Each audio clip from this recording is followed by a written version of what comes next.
Hello, everyone. Welcome to another episode of Room for Everybody. I'm really excited about this conversation. I'm going to let our guests introduce themselves. Well, first of all, thank you for having me, Elizabeth. I know when we get into other people's space in general, it's difficult to take down the layers to really get to it. So I appreciate any audience where we get to learn, grow, and share. My background is I'm a physician, a coach, an author, a speaker, and an entrepreneur. I call myself the multi-hyphenate. But the reality is, I'm also a patient living with chronic disease. And one of the things I want to bring awareness to is when we're working in a certain space and we have certain limitations, how can we change that environment to better fit our needs? Mhm. Yeah, definitely. I like all your different titles that you have because we are all complex humans and it's important to share all those different layers together. I'm especially curious kind of about this combination of being a physician, but also having chronic health and kind of how that's impacted the way you navigate the world, especially medical spaces. What are some things that you've seen that have been really beneficial in those spaces for healing? That's a great question. So, one of the things I've had to do is I call it leveling up my own environment. I might enjoy, and you may enjoy what you do, but if you don't have a vision towards what would make you comfortable, what would make you want to be there for 8, 12 hours a day, then it gets really daunting and frustrating and maybe physically limiting. So, for me, a couple years back, I had to decide for myself what I wanted my vision to look like. And that's both, emotionally and structurally. So, personally, I suffer with chronic multiple sclerosis. I was diagnosed in 2013. And at that time, it was one of those, movies where you woke up and you couldn't move.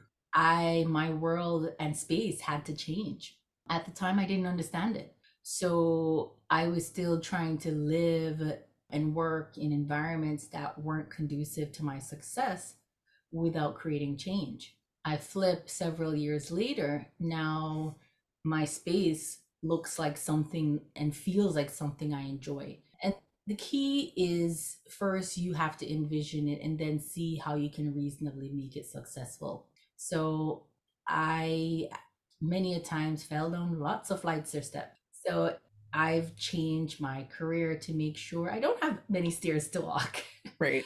You also have to change your space when you have chronic disease. If you need to make sure you're near a bathroom, make sure you have access, make sure your day involves things that you need both on a physical level and an emotional level. I find right now I'm at a point where in my own office, I have a Zen den, an environment where you can take 10, 15 minutes to basically check in with yourself and do some grounding. It doesn't have to be what people think. It literally is a corner in a room, but you can make it what you want.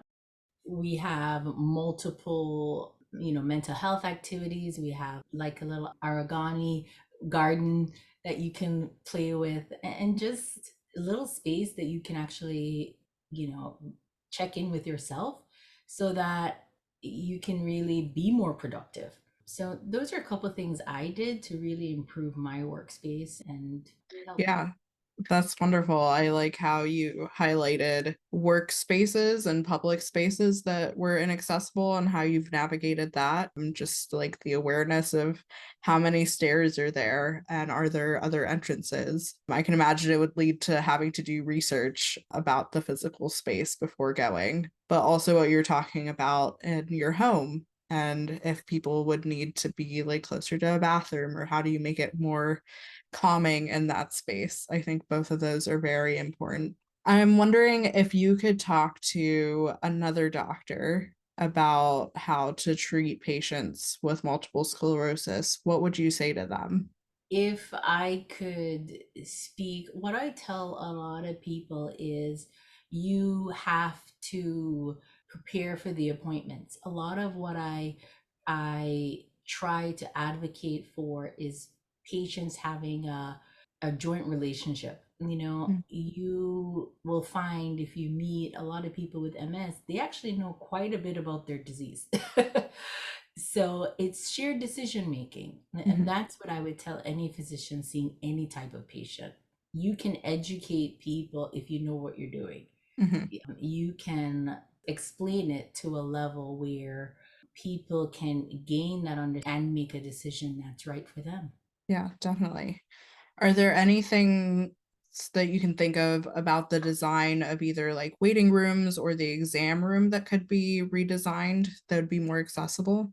Well, one of the things I think the pandemic specifically made us have to do was to definitely think spatially about how our flow in our offices, how can we service all of our patients, sick, well patients, or high risk patients.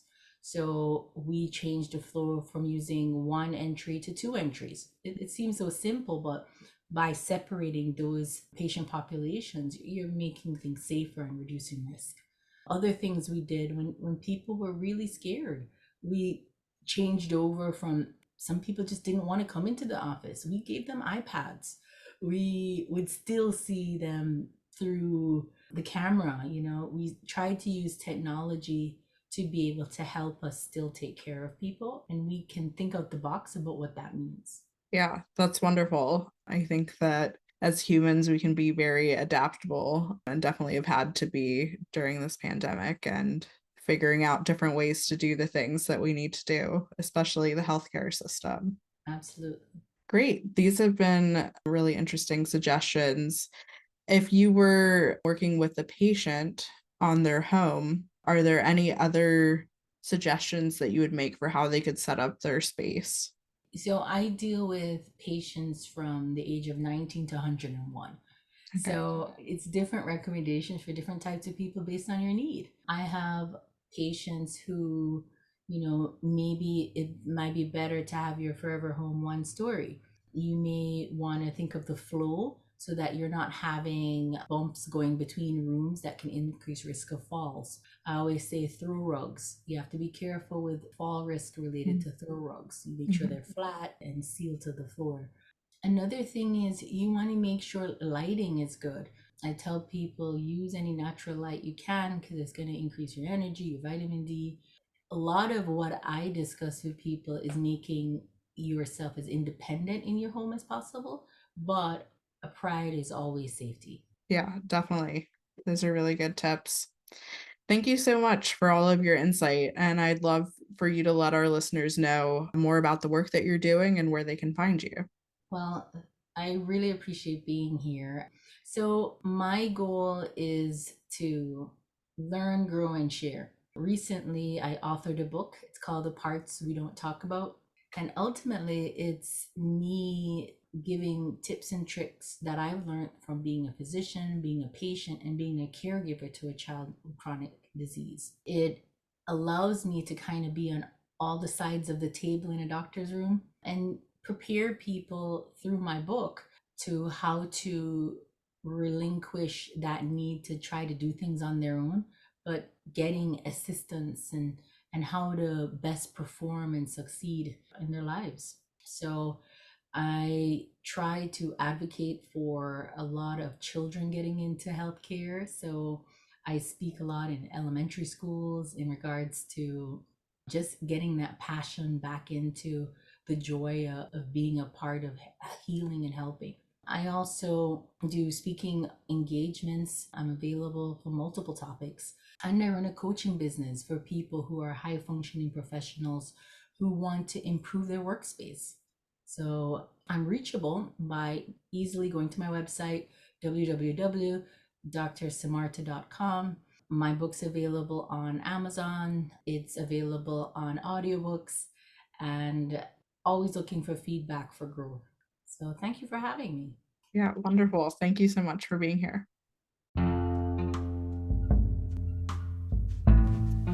Dear listener, thank you for joining me on today's episode.